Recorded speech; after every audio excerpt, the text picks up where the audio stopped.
কুমিল্লার মুরাদনগরে ঘরের দরজা ভেঙে এক নারীকে ধর্ষণের অভিযোগের ঘটনায় প্রধান আসামি ফজর আলীকে এখনো আদালতে তোলা হয়নি। এতে ক্ষোভ জানিয়েছেন বিভিন্ন সংগঠনের নারী নেত্রীরা। সকালে কান্দিরপাড় এলাকায় মানববন্ধন ও প্রতিবাদ সমাবেশ করে বাংলাদেশ হিন্দু বৌদ্ধ খ্রিস্টান ঐক্য পরিষদ। বক্তারা জানান, সম্প্রতি দেশে একের পর এক ধর্ষণ ও নিপীড়নের ঘটনা ঘটলেও সরকার কার্যকর কোনো পদক্ষেপ নিচ্ছে না। বিশেষ করে অন্তর্বর্তী সরকার ক্ষমতায় আসার পরও পুরনো ক্ষমতার ধারাবাহিকতায় নারী নিপীড়ন সংস্কৃতি বহাল রয়েছে। সমাবেশ থেকে দ্রুত সময়ের মধ্যে মুরাদনগরের ঘটনার সুষ্ঠু তদন্ত ও বিচার দাবি করেন বক্তারা। এর আগে কুমিল্লার মুরাদনগরে বসত ঘরের দরজা ভেঙে এক নারীকে ধর্ষণের অভিযোগে গ্রেফতারকৃত 5 জনের মধ্যে 4 জনকে জেল হাজতে পাঠানো হয়। হাসপাতালে চিকিৎসাধীন অবস্থায় আছেন মূল আসামি ফজর আলী।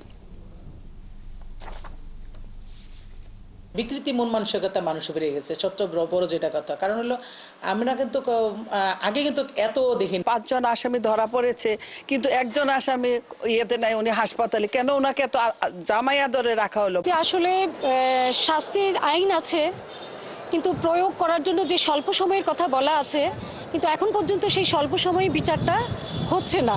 আমরা এই ঘৃণ্য কাজ যারা করেছে, ভিকটিমের ছবি ধারণ করে সোশ্যাল মিডিয়ায় যারা ছড়িয়েছে, তাদের 4 জনকে আমরা অ্যারেস্ট করেছি। একজন নাম অনিক, একজনের নাম সুমন, রমজান, বাবু। তাদের বিরুদ্ধে প্রচলিত আইনে বিধি মোতাবেক ব্যবস্থা গ্রহণ করা হবে। এখন পর্যন্ত এই ঘটনায় মোট 5 জনকে গ্রেপ্তার করা হয়েছে এবং এর সাথে যদি আরও কেউ জড়িত থাকে, আমরা তাদেরকেও আইনের আওতায় আনবো।